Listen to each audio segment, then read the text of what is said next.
December 19th, 1944. The East China Sea groaned under a winter sky. Cold winds slashed across gray waves. Cutting through the mist was the silhouette of Japan's last great hope, the aircraft carrier Unryu. Beneath the waves, silence. The American submarine USS Redfish prowled like a wolf in the dark. Inside the cramped control room, men held their breath as sonar pings echoed. Each note was a heartbeat in the hunt. In the torpedo room, sailors' hands hovered over levers, sweat dripping despite the icy sea outside. Then came the order. Fire! A hiss of compressed air. 4 torpedoes shot into the black water, unseen and unstoppable. Seconds later, the ocean erupted. A thunderclap tore across the horizon. Flames leapt skyward, and steel screamed as the Unryu convulsed under the blow. In just 7 minutes, more than 1,200 men would vanish beneath the waves. For America's sailors, this was the moment when Hunter and Hunted decided the fate of Japan's last carrier. From the glory of Pearl Harbor to the nightmare of the East China Sea, this is the story of Unryu and the men who lived and died as she plunged into history. Lieutenant Kenji Sato leaned against the railing of Unryu's flight deck. The winter chills seeped through his gloves. At 27, he was already a hardened officer. The war had stripped away any illusions of glory. Below him, mechanics worked on planes prepared for kamikaze missions in the Philippines, desperate weapons for a desperate empire. On paper, Unryu looked sleek and powerful. But Kenji knew the truth. Her hangars were half empty. Her air group was skeletal. Japan no longer had the pilots or the fuel to restore her strength. She was a blade without an edge, sent to sea more as a symbol than a weapon. Still, duty weighed heavily. The men around him worked with practiced calm, but he saw unease in their eyes. Every sailor had heard the rumors. American submarines were everywhere. Just weeks earlier, Shinano, the largest carrier ever built, had gone down in the same waters. If Shinano could fall, what chance did Unryu have? Kenji gripped the railing tighter. He thought of home, of parents who believed their son served on an invincible ship. He thought of comrades joking quietly to hide their fear. The sea was calm, but beneath its gray surface lurked unseen enemies. Something told him this voyage would not end in the Philippines. Far below the waves, the submarine USS Redfish cut silently through the dark. In the control room, red lamps cast long shadows across tense faces. Commander Louis D. McGregor studied the instruments. Every sonar ping came back with the same answer. Something massive was moving ahead. Carrier, he muttered, lowering the periscope. The silhouette was unmistakable. Broad flight deck, tall island superstructure. His men straightened, the air thick with anticipation. This was no freighter. This was prey worth the risk. The Redfish was a Palau-class submarine. She carried the new Mark 18 torpedo. Electric, silent, and deadly. Unlike older steam models, it left no telltale wake. Around McGregor, the crew worked quickly in the cramped heat. In the torpedo room, sailors brushed cold steel as if reassuring themselves. One shot could change the war, one whispered. Perhaps not the whole war, but sinking a carrier meant fewer planes striking American fleets.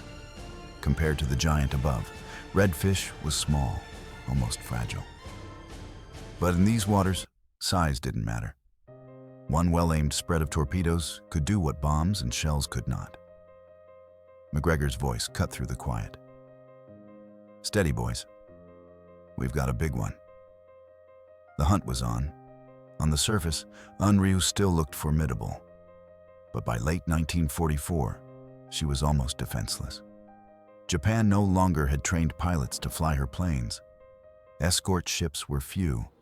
Her radar was weak, her anti-submarine screen thin. Against hunters like Redfish, she was nearly blind.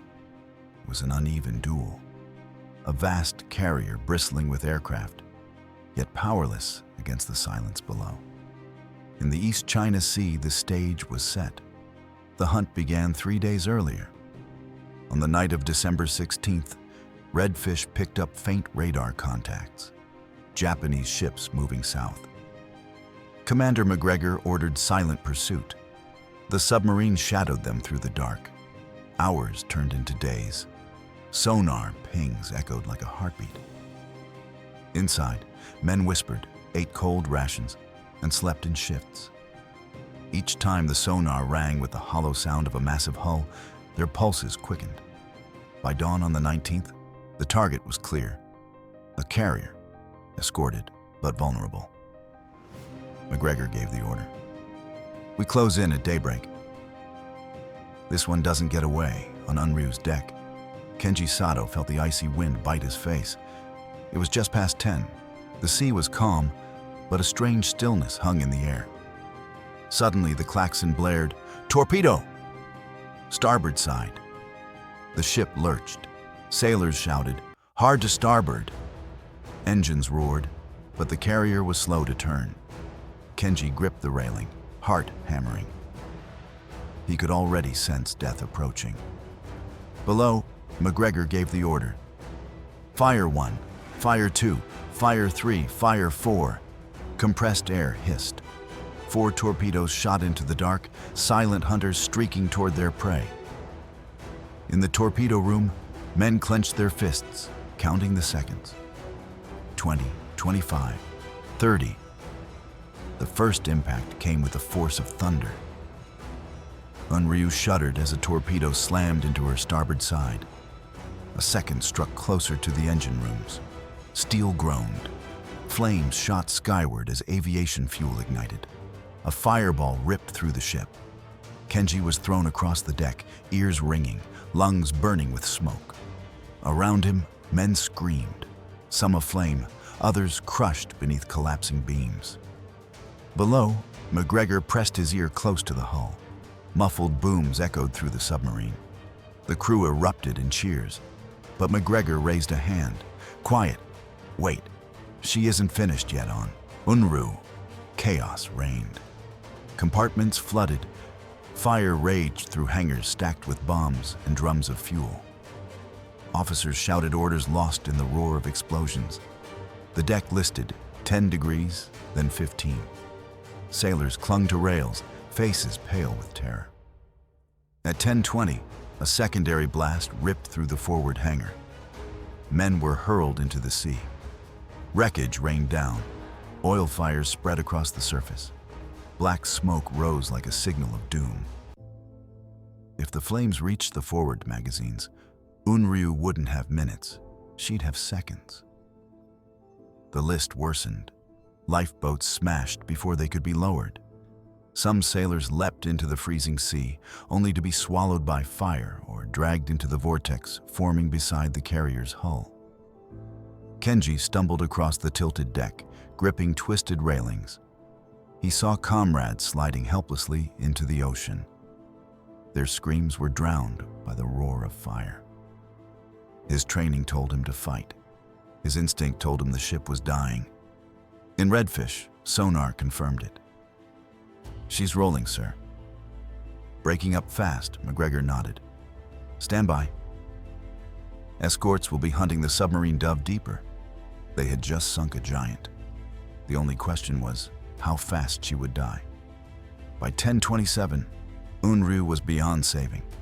Her bow plunged, her stern lifting as the ship rolled. For a moment, her massive deck stood nearly vertical. Then she slid beneath the waves. Kenji was hurled into the sea, choking on oil. He surfaced amid wreckage, coughing, eyes stinging. Around him, hundreds struggled, some calling for help, many vanishing beneath the black water. At 10:32, barely 7 minutes after the first strike, the East China Sea closed over Unryu. More than 1,200 sailors were gone. Only scattered men clung to debris. On Redfish, silence filled the cramped control room. McGregor finally spoke. "Take us down." Depth charges coming moments later. Explosions hammered the sub as Japanese destroyers hunted for vengeance. But the crew knew. They had carved their place in history. Naval historians later agreed. Unryu's fate was sealed before the first torpedo struck. In 1941, carriers were kings of the sea. By 1944, Japan had no pilots, no escorts, no fuel. Unryu looked formidable on paper. But she sailed half-empty, with weak defenses. America had mastered a new kind of war. Submarines like Redfish cut through Japan's supply lines. Torpedoes struck without warning. 2 hits alone had triggered the chain reaction: aviation fuel, bombs, flooding. What once took fleets to achieve, a single submarine now did in minutes. For Kenji, survival was agony. The water was freezing, his uniform heavy with oil.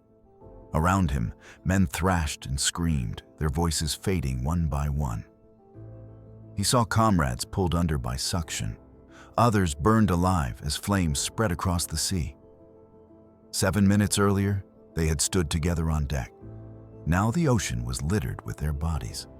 He clung to wreckage, mind blank, but for one thought. Why had he lived when so many had not?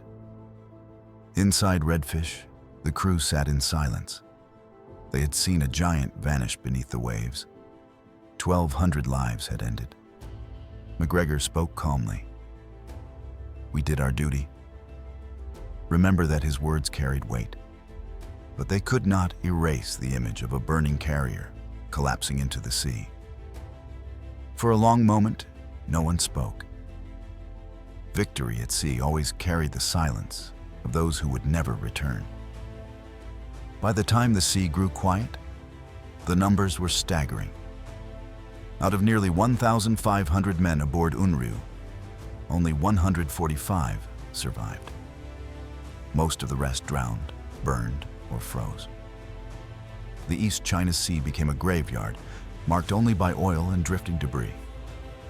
For Kenji, rescue brought no relief. Hauled aboard an escort destroyer, he sat shivering, eyes blank.